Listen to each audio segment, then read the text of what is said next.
Okay, good.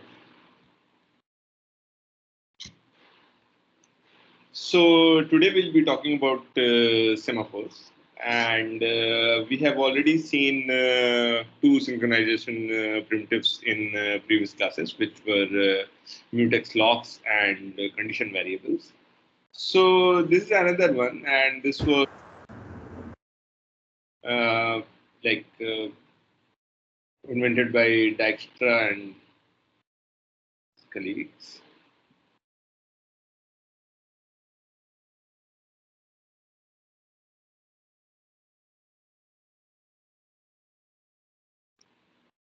Invented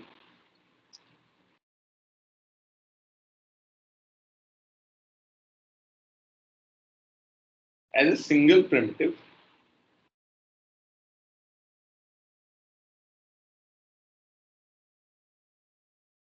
for all synchronization problems.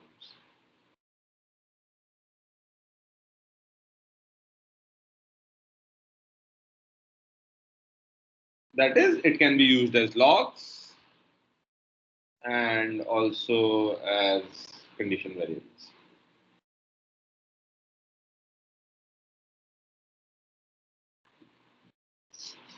Okay, so let's see the definition.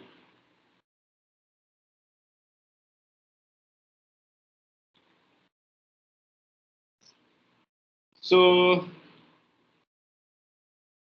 a semaphore is just an object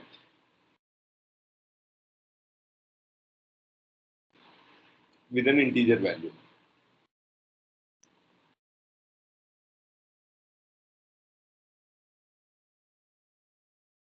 That can be manipulated with two routines.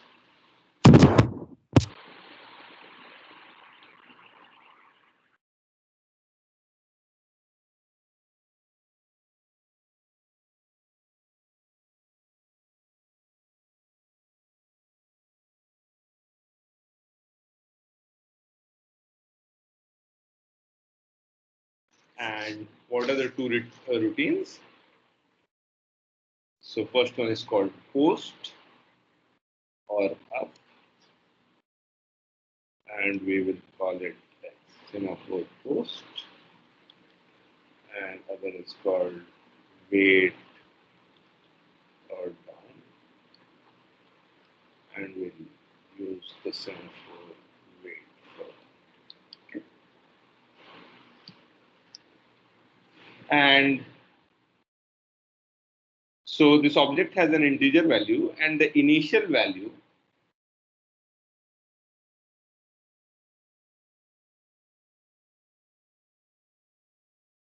of the semaphore determines its behavior.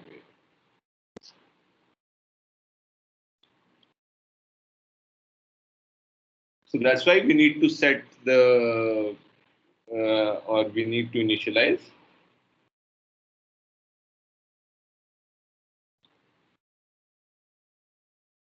carefully before we use it.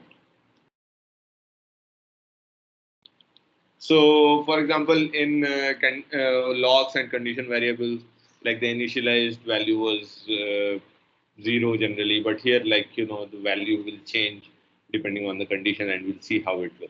Okay. So, just a bit of syntax. So, how we'll start? We'll start with include semaphore.h. Then you declare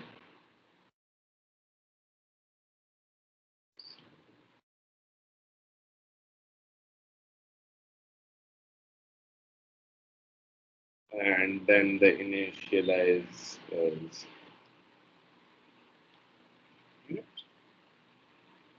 S01. So 01. So this is the initialized value of the integer.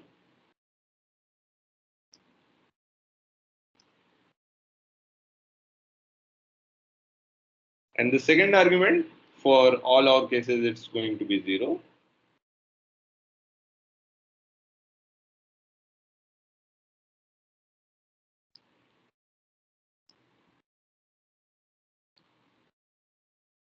Basically, this is zero if all the threads that are going to use the semaphore belong to the same process.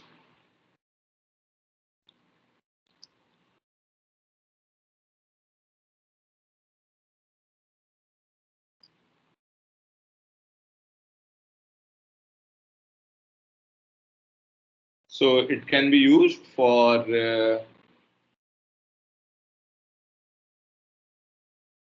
communication across processes also. So this semaphore can, make different processes communicate also, but we'll not be seeing that. So you can see the man page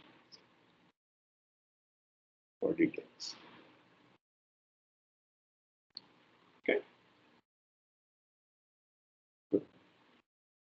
So this is just the starting syntax that you include the header, then you declare the variable, and then you initialize. And this is the initialized value. So it can be 1, it can be 0, it can be anything. We'll see some examples.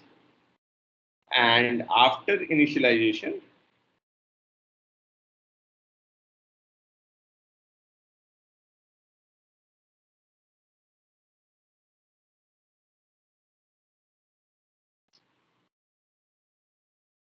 we can call semWait or semPost. Okay. So we'll first see how they are used and then later see how they can be implemented.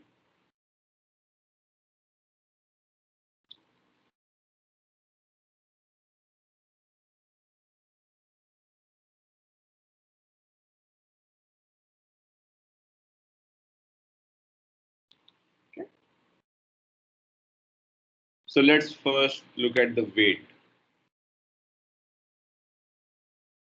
So and Sam.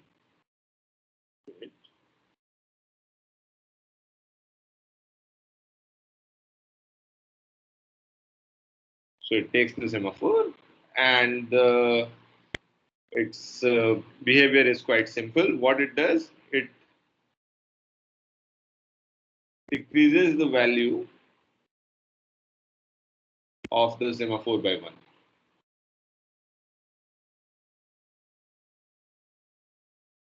And then waits if the value is negative.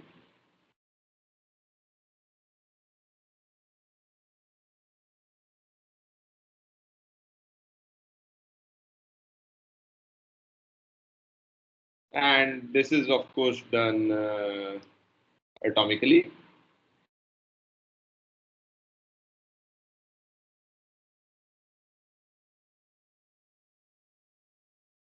So this is the wait function. What does it do? So you give it a semaphore. It looks at the value. It decreases it by 1 and sees that whether it is negative or not. If it is negative, then it waits. Okay.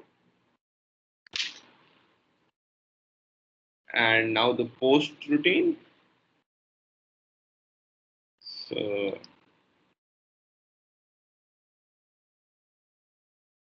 again, it takes a semaphore and it increases the value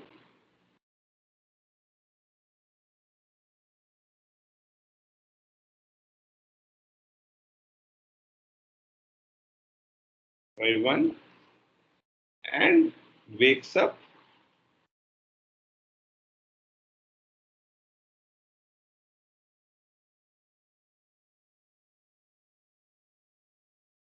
one of the waiting threads.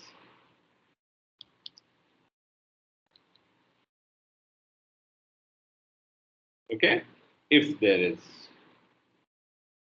if there are.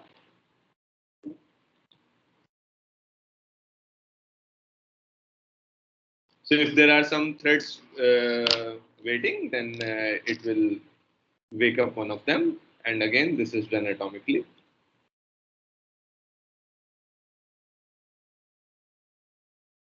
So these are the basically the two functions that will use or that are used to manipulate semaphores, and that's it. So it's quite a simple primitive, and the usage is also not very hard. So any questions about how sem weight and sem post work?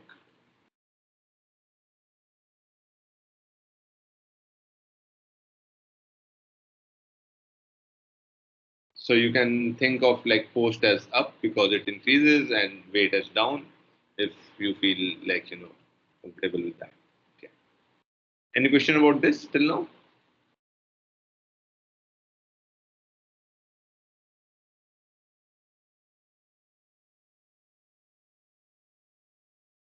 So just like let's write down also that what does sem weight do?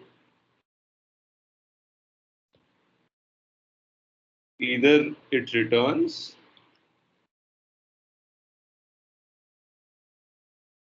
immediately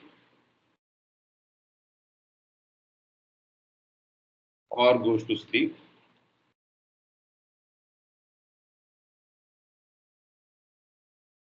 waiting for some other thread to wake it up.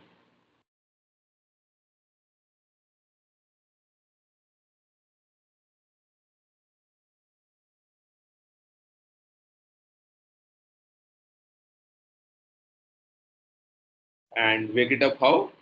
To make the value greater than equal to 0 and wake it up.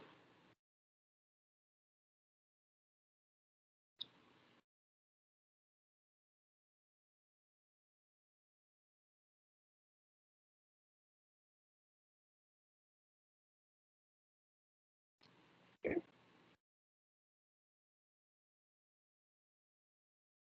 I mean, it can be woken still if the value is 0. So let's just say instead of make the value, increase the value of the semaphore.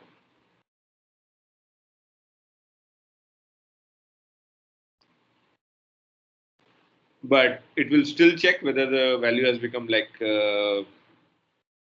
more than 1 or not, greater than or equal to 0 or not. And if not, then it will still sleep. So this is the idea. And also, if multiple threads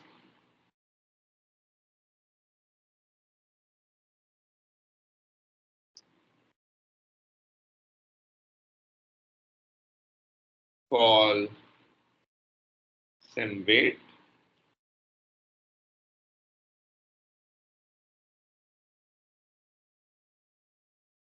all would sleep in a queue,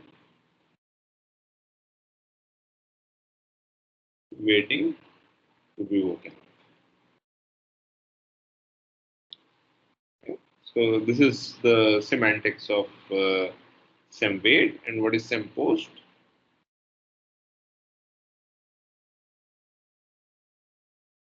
So it does not check any condition.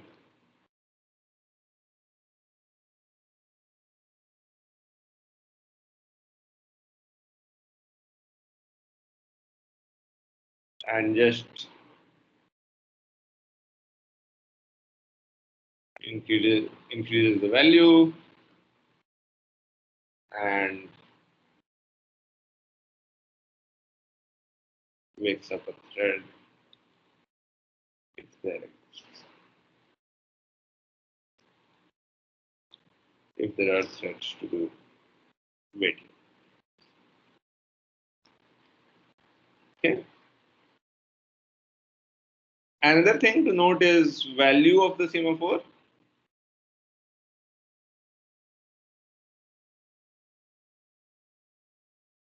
When it's negative is equal to the number of waiting threads.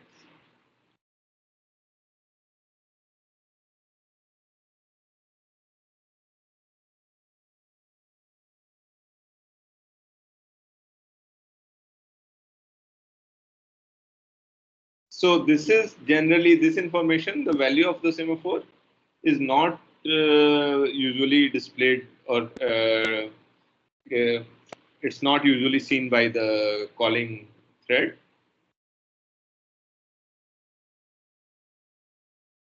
But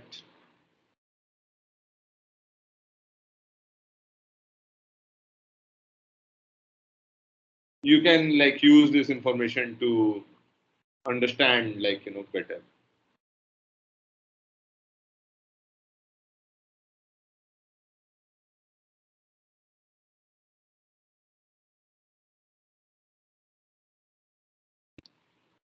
Okay. Good. So let's see an example right away and something that is called a binary semaphore.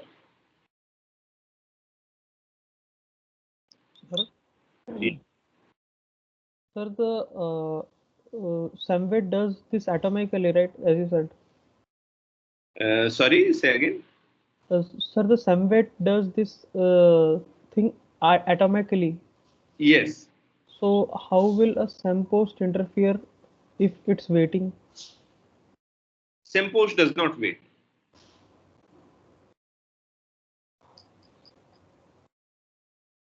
Okay. Yeah, Sempose does not wait. Only the same wait waits. Sempost returns immediately. It just increases the value and wakes up one of the threads. Okay.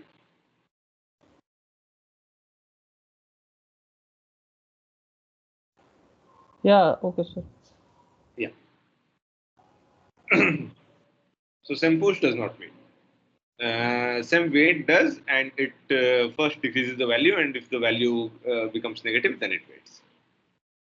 Okay. Good. So this is actually same as mutex lock, the binary semaphore. So let's see how we use it. So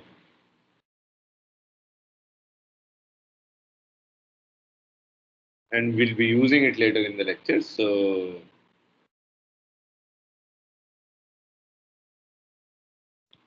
as a lock. So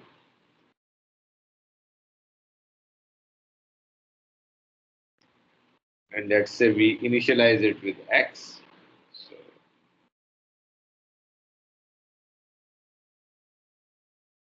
and we need to figure out what this x should be because I said that the initial value is important. So let's say now we just call sem wait before the critical section.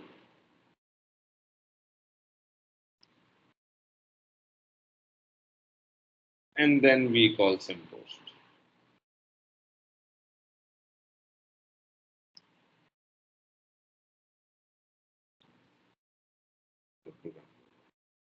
Okay. So the question is, what should x be?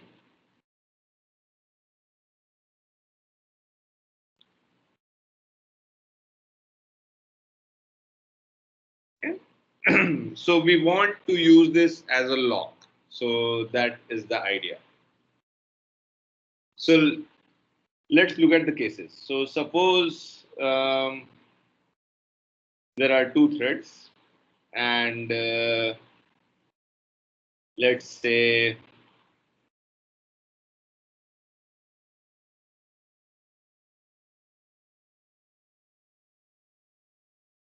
so. Suppose T1 calls sem wait. Okay, decreases the value.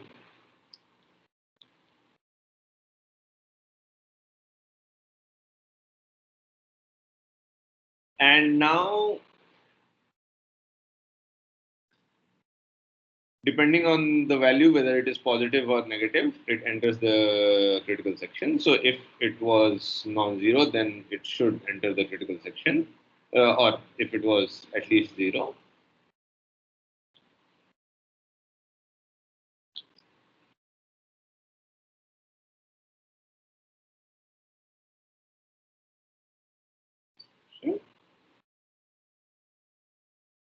Okay.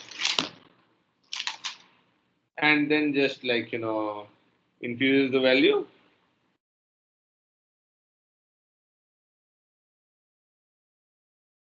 So this is just when one process is there using sempost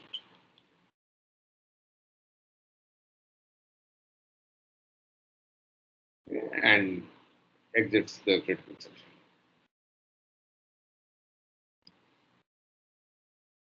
Okay, so this is like just the basic behavior of the like semaphore. But what if, let's talk about some the actual uses of locks. So suppose T1 has called sem weight.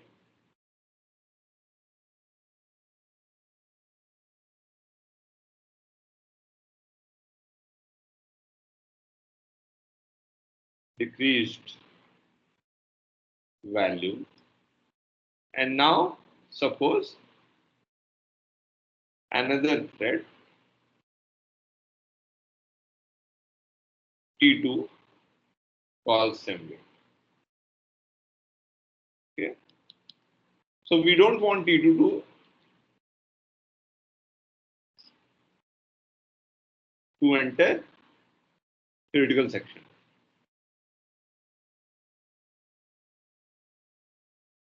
That means, but we want T1 to enter the critical section, by the way.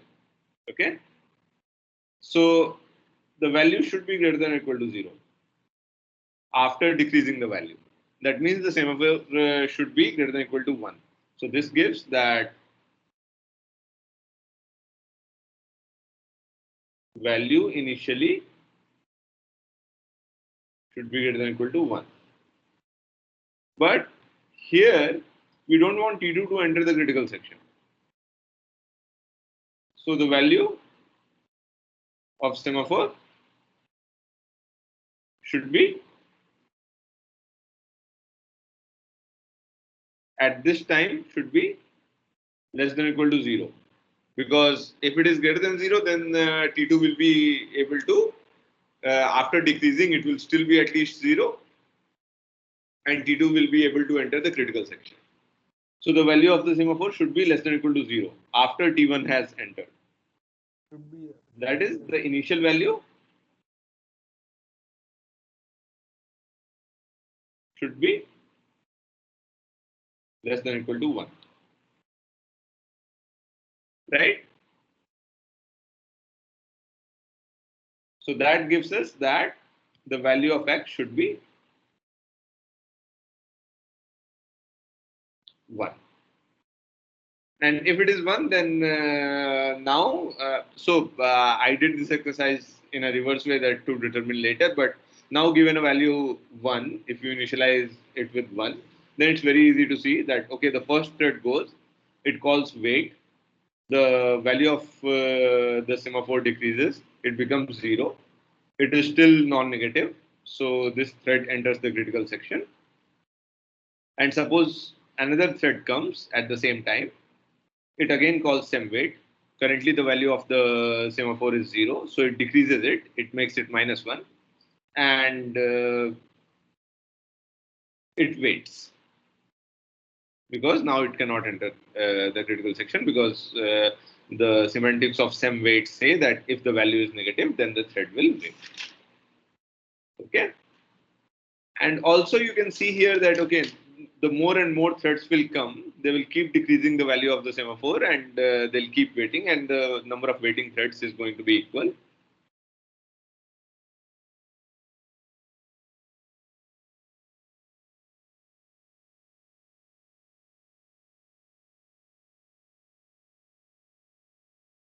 Absolute value of semaphore if negative. Yes. And why it's called, so you see that the value of the semaphore is not binary, it is not just 1 and 0. So why is it called binary?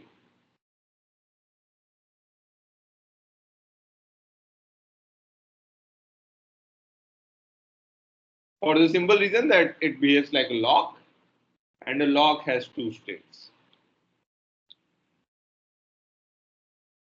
which is log and log. So log will be value will be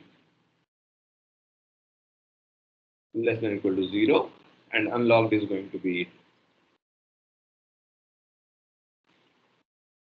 value.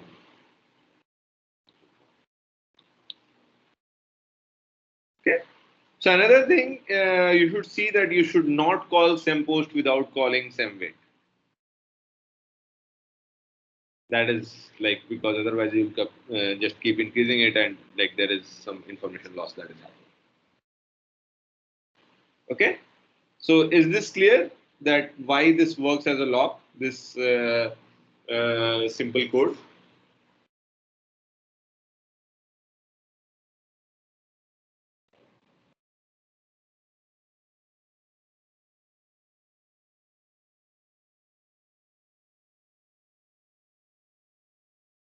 Okay. Good. Now let's use the semaphores for ordering events like we did in case of condition variables.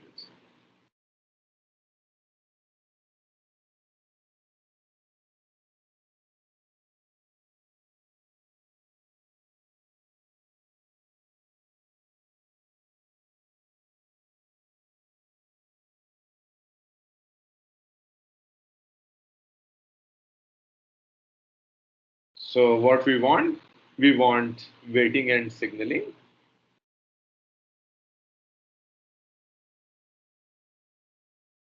That was done earlier using condition variables.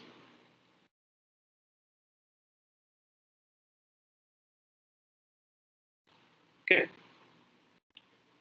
All right. So let's see how the code is how the code looks like. So you declare the semaphore.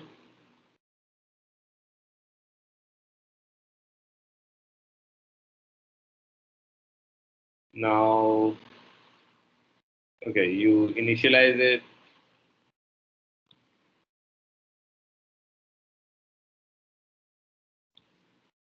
Let's say I will X, or you don't initialize it here. You will initialize it in the main. Let's see. So you see, you do void. So what will the child do? It will just print a message and end.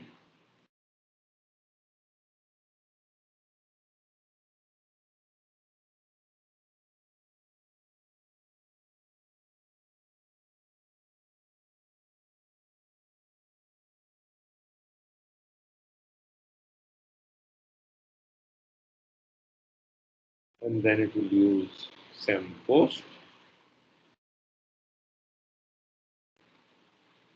and then it will return.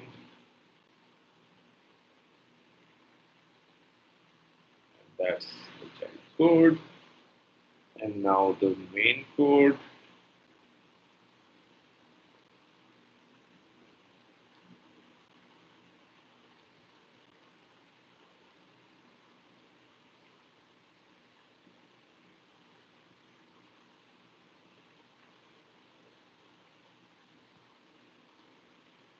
So first you initialize the semaphore,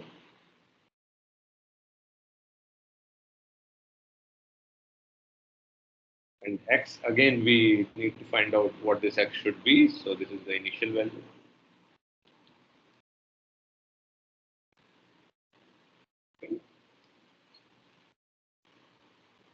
Then you print parent begin.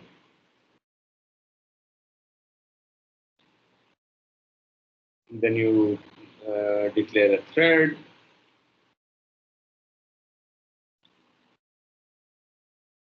Then you create the thread.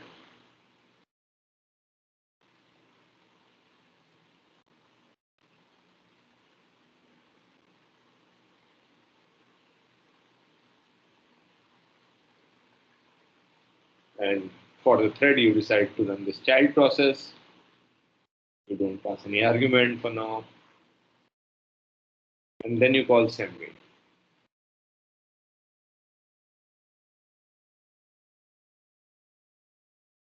And then you printf.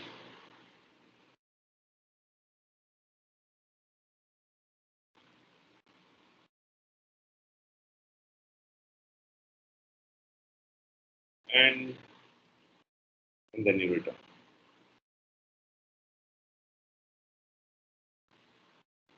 Okay. So this is what the code we want to, and what we want the output to be.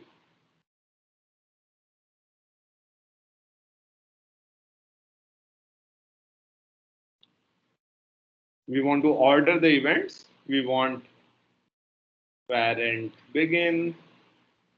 We don't want the parent end before. We want the child then. And then we want the parent to. Okay. Good. So let's see the two cases. So case one is going to be when the parent runs after. So all right. So let's start case one. Parent runs after creating the child.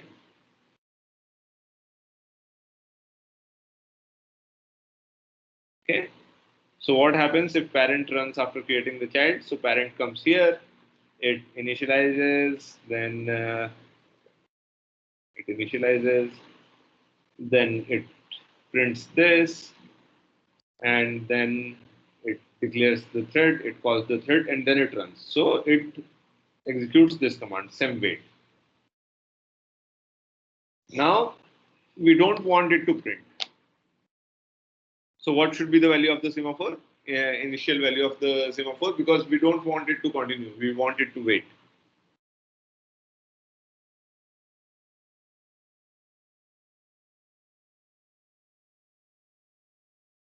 So what should have been the value of x so that it waits?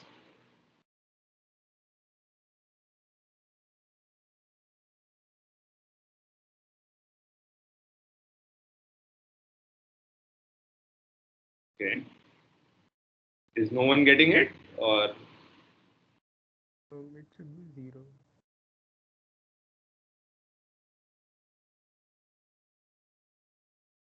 So x should be 0. yeah, x should be 0. Why? If x is 1 or more, then what will happen here is the parent will not wait. The parent will come here, decrease the value. So what does semwait do again? Semwait decreases the value of the semaphore, and if it becomes negative, then it waits. Otherwise, it returns. Okay. So if it is 1 or more, then this parent will come here, and it will decrease the value and see that okay, it is still not negative. So it will print of parent end and return. Okay. So that should not be the case. So the initial value should be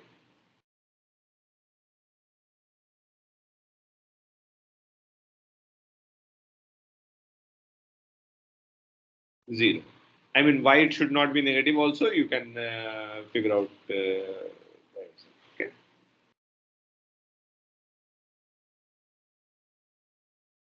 So, parent, so this is the case. So first call, parent calls same weight.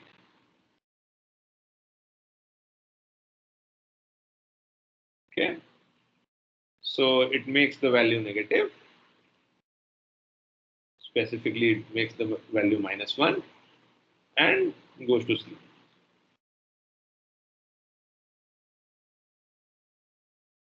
Okay. And it goes to sleep, then the child will get scheduled at some point. Then child will call sem post. What will sem post do? It will increase the value, makes value 0, wakes up the parent, and the parent can now continue and print the parent end instruction. Okay. What is the other case?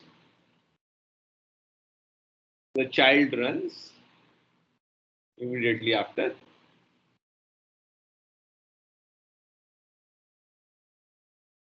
the parent creates the thread.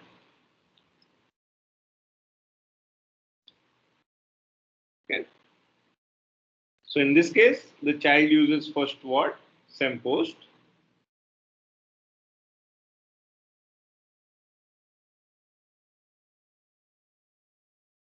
So what will this do?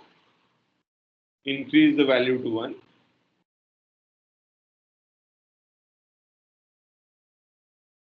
Wakes no one because no one is waiting.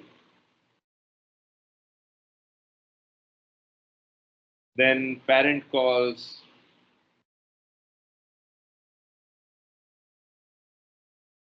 sem wait.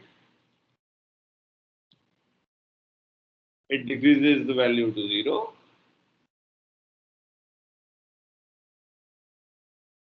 Still non-negative.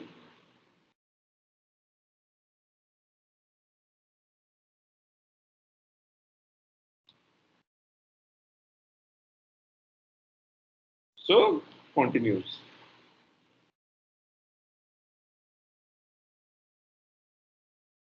Okay. So this is the basic idea that how we use semaphores as like condition variables for waiting and signaling. So is this clear?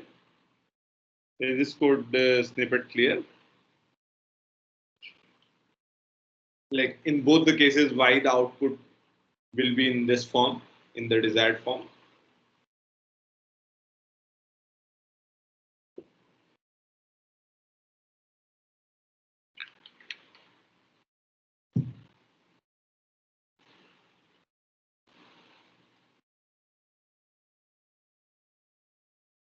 Okay.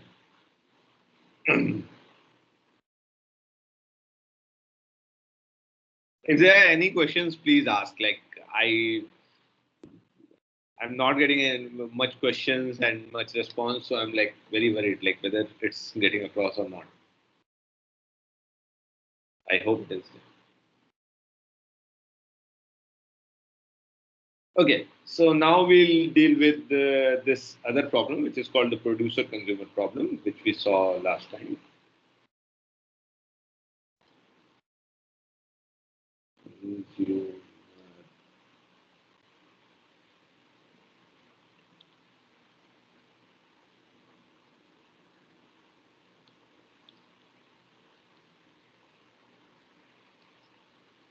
Okay, so we have seen this problem in the last lecture, and now we want to solve it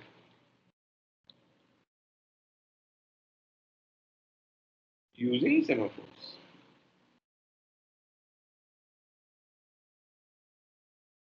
Okay, so let's first like recall what the it's so high. Put it a little bit down.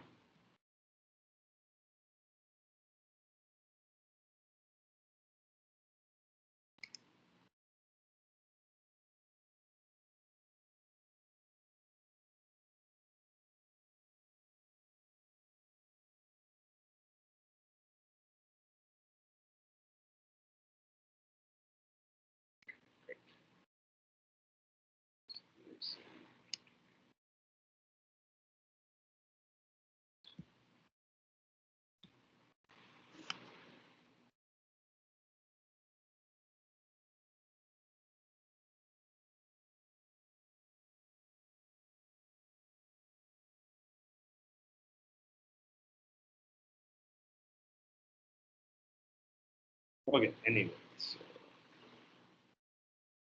I was hoping it would be up, but somehow it's not going down. Or it has. Just a moment.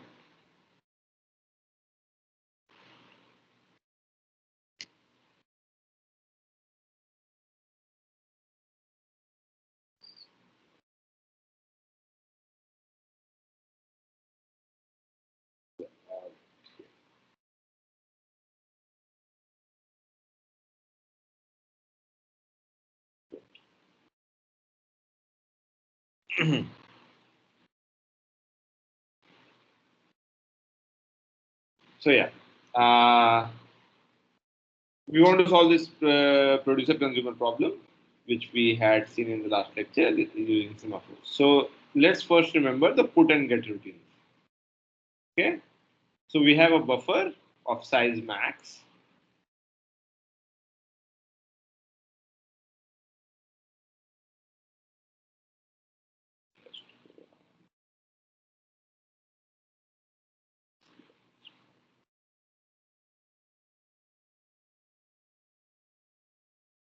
So this is size of the buffer. Okay, and this was a variable used by the producer to fill. So it will start filling it one by one, and this will be used by consumer. And what are the producer consumer codes? Sorry, what are the put and so put will be used by producer. So input and in fill. Okay, or sorry, not in fill, in get. So what is the put routine? Put routine will just see that okay, where is the fill value, and it will if fill is 0, then it will put the value on the first index. If the and it will keep increasing the fill to go till whatever max minus 1, and then it will cycle back to 0. Similarly, get does the same. It uses the first value, returns it, and then keep increasing the use value till it goes to max minus 1, and then it goes to 0. It keeps returning those values. Okay, so these are the put and get routines. We have seen that in the last lecture. Okay, so now let's try to do this using semaphores. So we do the signaling first. Okay, so we have these sort of the condition variables which are empty and full. So what does the producer do? Producer, if so, this is waiting to be empty.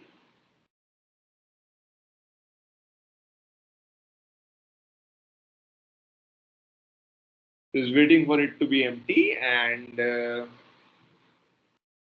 if it is not empty, then it can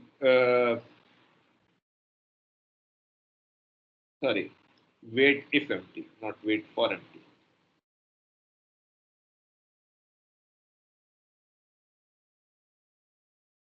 So wait if empty, and so if what am I saying? Wait for empty was correct. So it waits for the buffers to be empty. If it is not empty, then it waits. Okay. And if it becomes empty, then it goes and puts the value and then signals full. So signals the consumer that okay, now the buffer is full, now you can consume it. And what does the consumer do? It uh, waits for buffer to be full,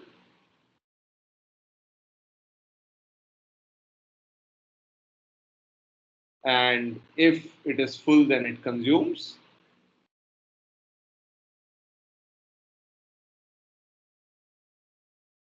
And then signals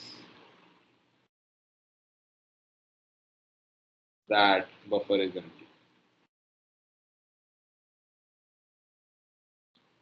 Okay. So let's look at the case. Okay, and what should be the empty and full initialization? So what do you think?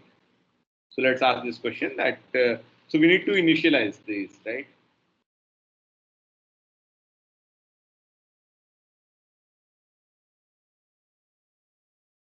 So what should be the value?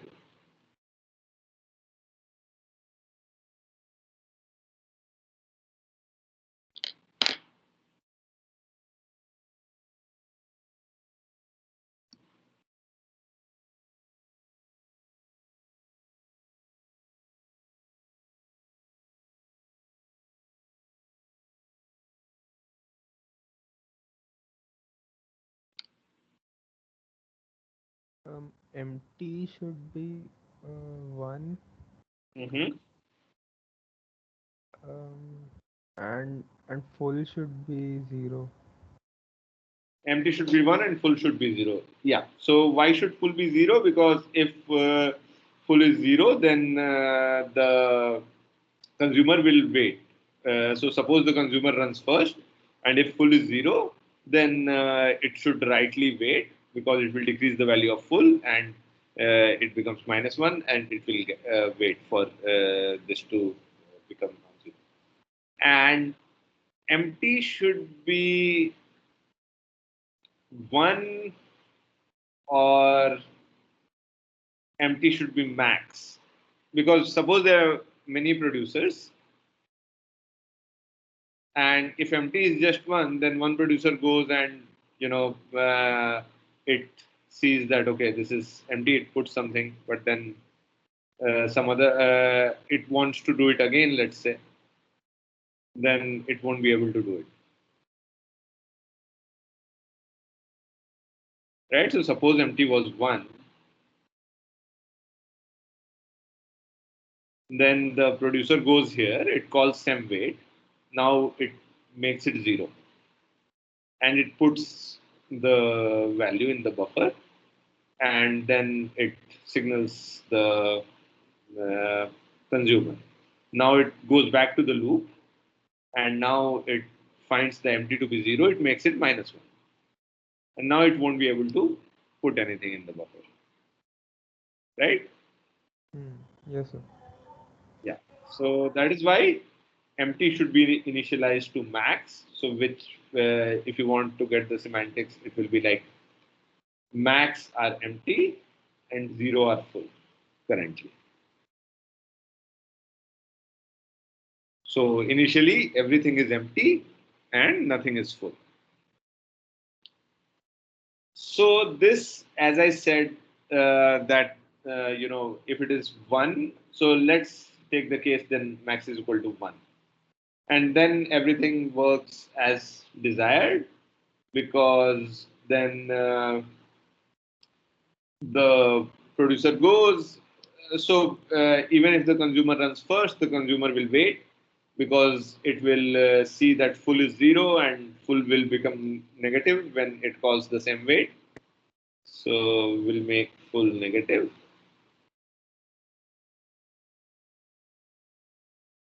goes to sleep.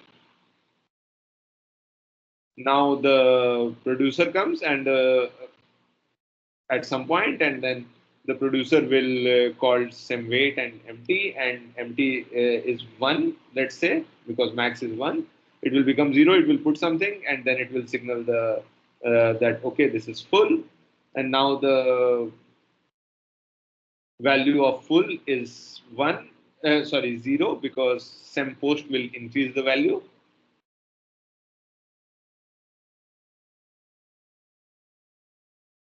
of full to 0, because it was already decreased by the consumer to -1.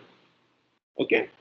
And the consumer comes and gets it, and then says that okay, empty is now 0 again, and then it can go again. Suppose the producer wants to put one more, then it will go to sleep, just like we said.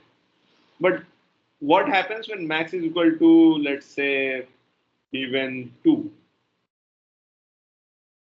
And suppose, and so again, for max is equal to 1, you can verify that even if there are more than one producer, more than one consumer, this works as desired. But suppose now multiple producers and multiple consumers.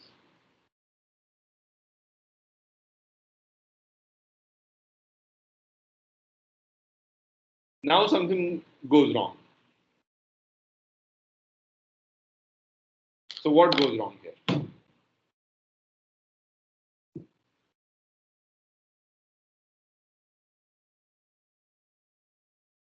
If max is equal to 2, and suppose there are two producers, then what can go wrong here?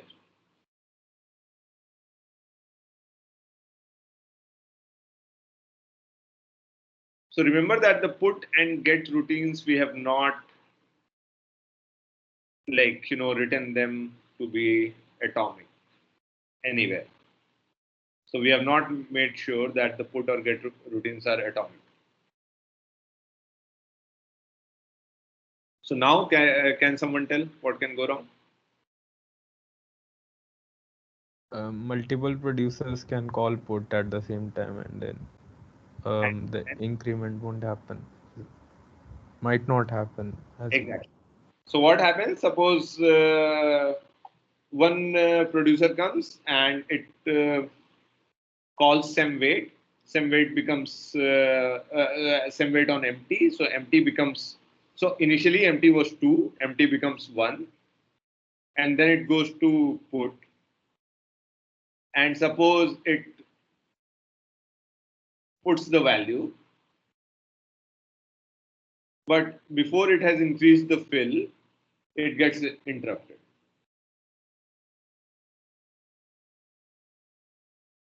Now another producer comes and now it calls sem weight, still sem weight on empty, and still the value of empty is 1, so it becomes 0. It also goes to put. Now it goes here, it fills the value at the same index, the 0th index. Okay, so the buffer fill, buffer 0 is updated by producer 1 and producer 2. So the value which was written by producer 1 gets lost. Okay, so what should be the solution in this case? What should be the solution? Put a lock around, when you do this get and put routine, so that they are atomic. And we know how to do the lock using semaphore. Okay. So you declare another the semaphore as a mutex. Yeah. Is there a question?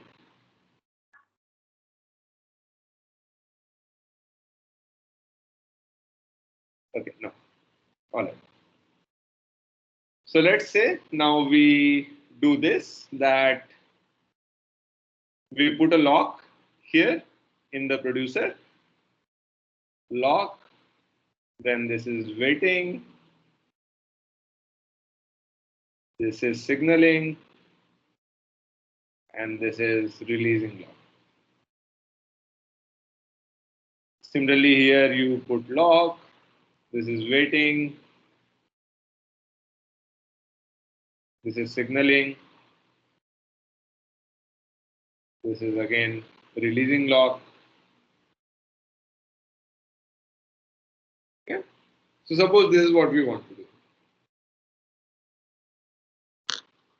but still something can go wrong. So what can go wrong here? So what does the producer do? Producer first acquires a lock, then sees whether it is empty or not. If it is empty, then it goes to put something, and then it signals the consumer, and then it releases the lock. Similarly, the consumer, what does it do? It acquires the lock, it looks whether it is full or not, and if it is full, then it signals that it is empty, and it releases the lock.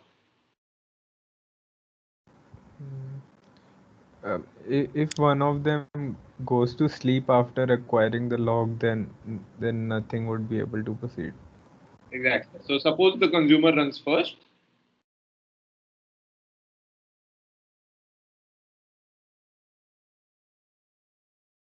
I mean, the producer going to sleep with the lock here, I think will still be fine. And because when it will be uh, I mean, uh, okay, The no, consumer won't be able to run it. yeah, that's true. Yeah, the consumer won't be able to run. So the consumer first runs first, let's say, and then it acquires the lock, and it sees that it is empty, so it goes to sleep. So it is not full yet. So here the consumer goes to sleep.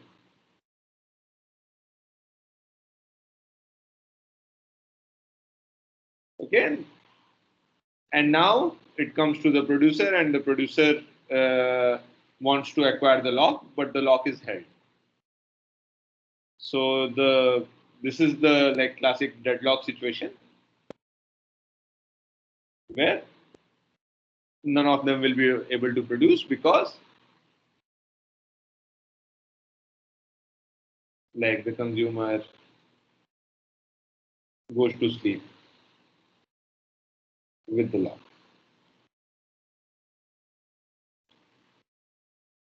Okay, good. So similarly, the producer can also, and so on. So this is the problem with this approach. So general like thumb rule is never sleep with a lock head.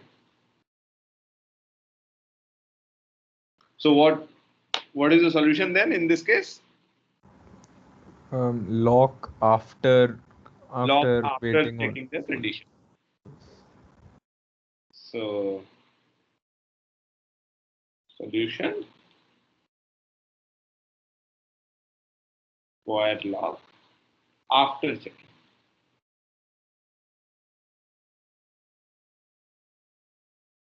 So that's what this code does. It first checks whether it is empty or not, and then if it is empty, then only it acquires the lock and then puts the value and then signals the consumer. And similarly, the consumer first sees whether it is full or not. If it is full, then only it acquires the lock and then it consumes the value and then it signals the bit. So this is the working code for this producer consumer problem for using semaphores. Okay. Good.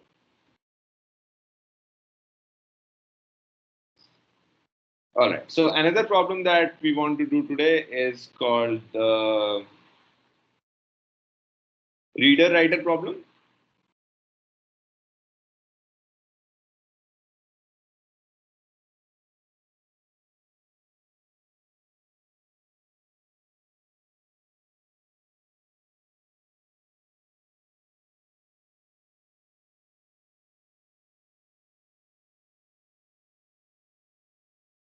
Okay. So suppose there is a file and we want to give like different kind of locks for this file. So suppose many want to read the file.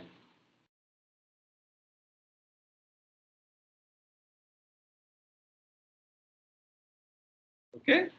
So we should allow them to.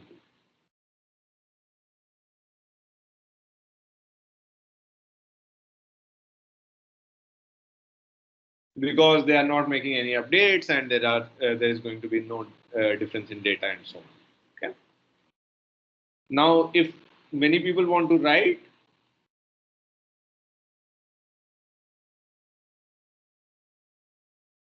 then we should allow only one.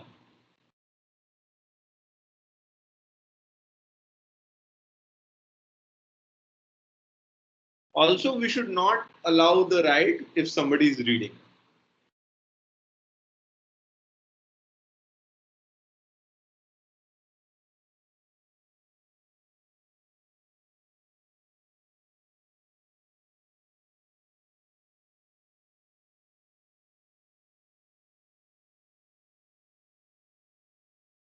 Okay. But if one is reading, then can we add more readers? So, of course, we can add more readers.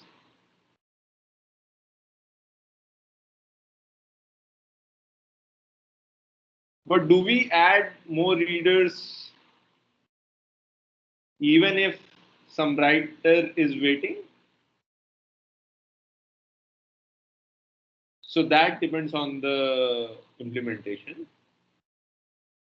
And if the answer to this is yes, then it is called a reader preference implementation.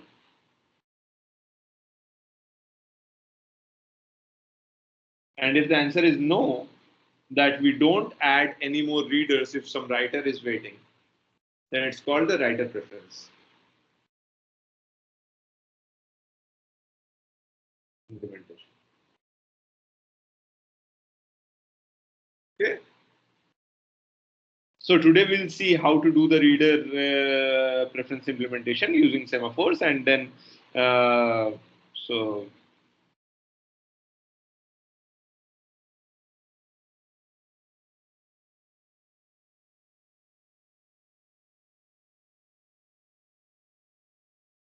and like you should think about how to do writer preference and how to do both of these using mutex and condition variables also. So these locks can be designed even using like mutex and condition variables, and there is a nice wiki page about it, and you'll find like many nice articles about it. So you should read about it.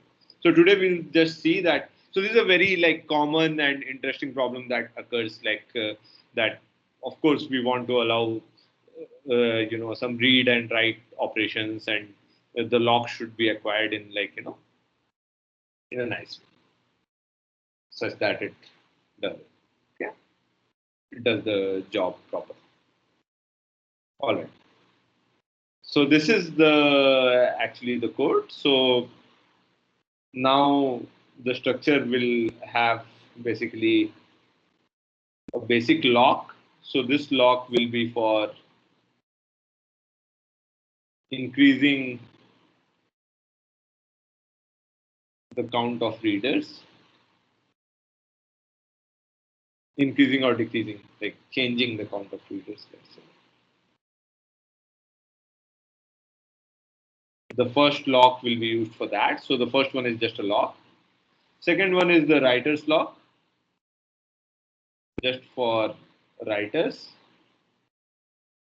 And it will be used for readers like the first reader and when the reader is like the last reader who is giving up, and then this is just the number of readers.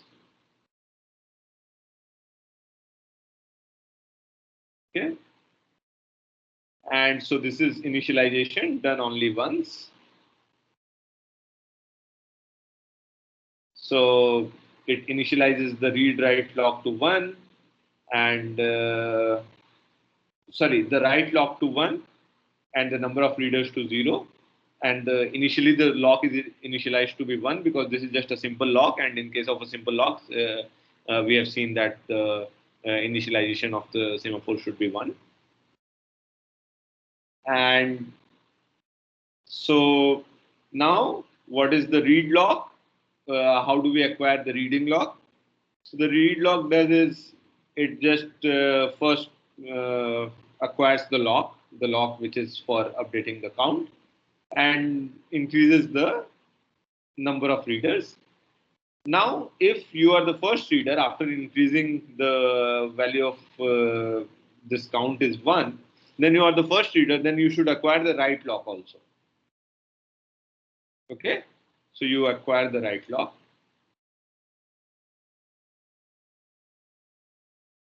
Because no writer should then get this lock. You are reading, so nobody should be able to write. So the first reader gets it. And then the other readers will not get inside this. They will just increase the count of readers and go on. Now, what about releasing? For releasing, again, you acquire the count lock, then you decrease the count. And now, if you are the last reader, then you release the lock. if after decreasing the count has become 0, then you are the last reader, and then you release the lock. And then you release the count block.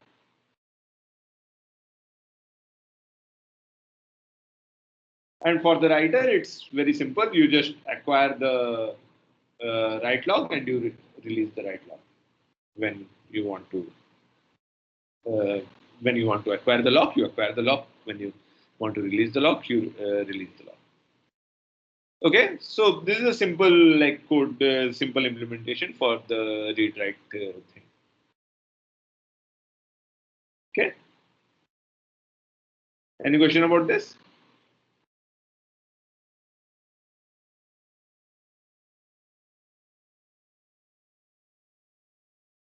Okay. So another famous problem is the dining philosopher's problem.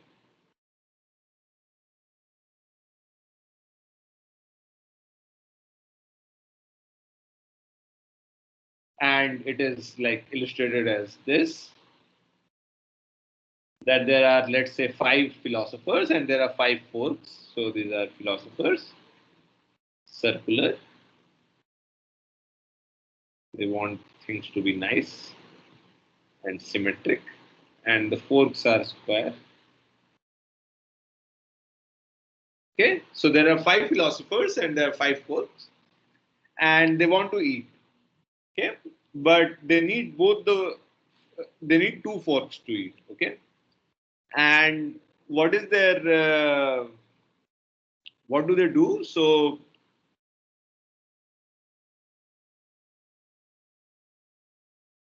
they just like eat and wait. So I mean, uh,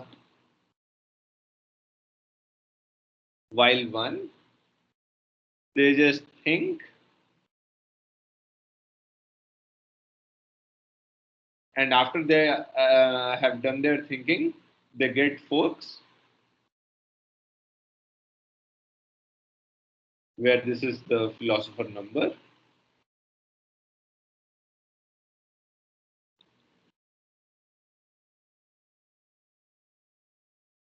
and after getting the forks, they eat, and then they put the forks. So this is a very classic like synchronization problem where what is the aim? You want to allow them to have their food, and you don't want any philosopher to starve. So that is the idea. That is what you want to achieve here. So let's like also put a routine which like, so left p suppose gives fork to the left of p, and right p gives fork to the right of p. Okay. So how do you solve this problem? So you want to find some algorithm for every philosopher, which you know they implement for put. So this is what we want to design. We want to design get forks and put forks. Okay. So suppose this is one routine where we do this. So now suppose we also make some SAM P forks 5, let's say. Suppose we like declare this semaphore for forks, and we initialize it properly. That I leave it to you how to initialize it. And suppose this is the routine that every philosopher will first try to. So this is get left fork. So we implement it using semaphores that it can get only if nobody else is like having it.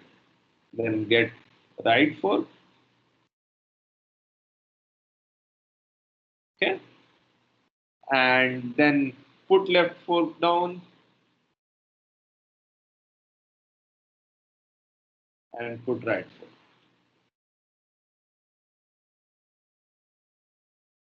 So suppose this was the routine. So what goes wrong here? All philosophers might pick their left forks and then they Yeah. won't be able. So if all the philosophers pick their left fork, then they just keep waiting for the right fork forever, and they all will starve. So what can be a possible solution?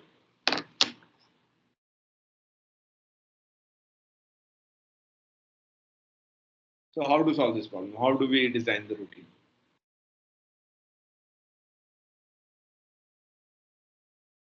So actually, the solution is very like simple, and for one philosopher, you just break this symmetry. So what do you do? For the last philosopher,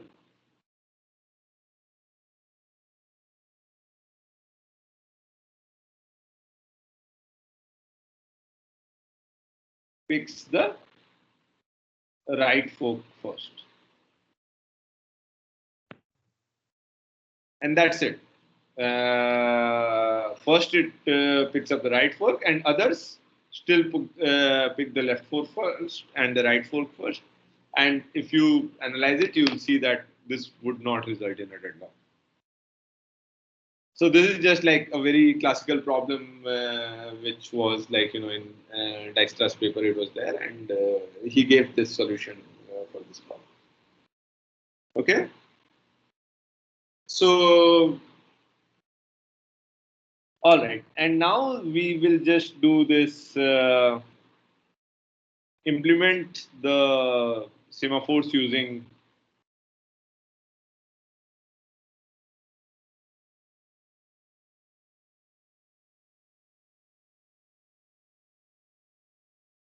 so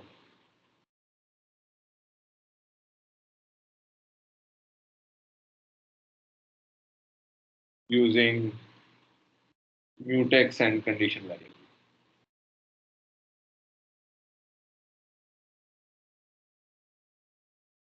So this is one implementation which does not give exactly the, let's say, the behavior of the of the semaphore as we desire, but let's see what it does.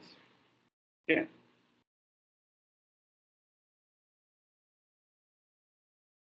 So it simply so first it declares. So what will it have? It will have this is the value of the semaphore,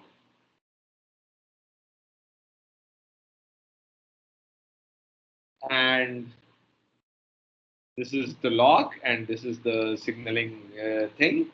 Okay, and first you initialize. So of course only one thread will call the initialize, and you put value whatever value you want, and then you initialize the lock, you initialize the condition variable. And what is going to be the wait process? The wait is going to just see if the value is less than or equal to 0, then it goes to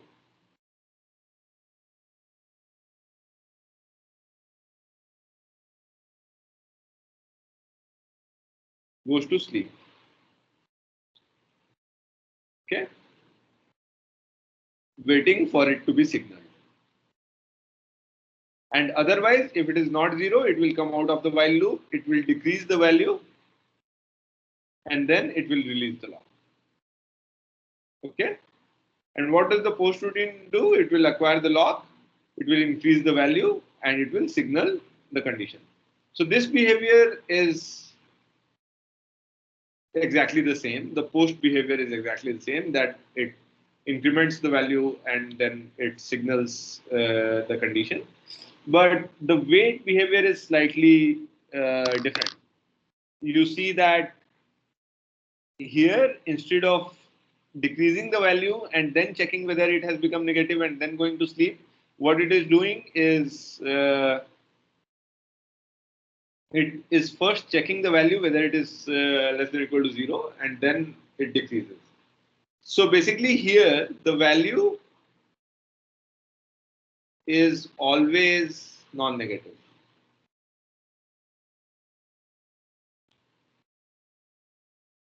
Why? Because like it can, if it is positive, then it can go to 0 by this, but if it is 0, then it will just keep waiting till somebody increases it.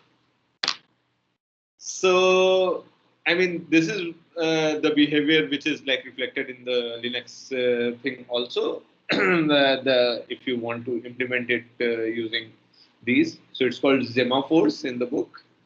And so actually doing that, so this is simpler than when you want to actually implement uh, semaphores using so this is semaphores. So so if you want exact behavior, then it will be slightly more complex. You can try doing that. And there is one thing that we didn't touch, is that implementing condition variables. The exact like behavior of condition variables using semaphores. We didn't do that. What we do is like we use semaphores as condition variables in a uh, in a program, so to say, but we didn't exactly implement the behavior of condition variables using semaphore, and it's actually very hard. So this is a more general thing. It can be used in place of condition variables and logs, but if you want to actually implement a condition variable using semaphores, it is not very trivial to do. So some people have tried it, but it has turned out to be very complex. So sometimes the more general thing, it is hard to implement like a specific thing using a more general thing. So that's it for today's lecture. So we learned about Semaphores today, and I would urge you to go through the reader writers problem, and because that is what the assignment will be based on, the final assignment. You will be asked to implement the reader writer problem. Okay. So yeah, thank you for coming, and see you on Monday.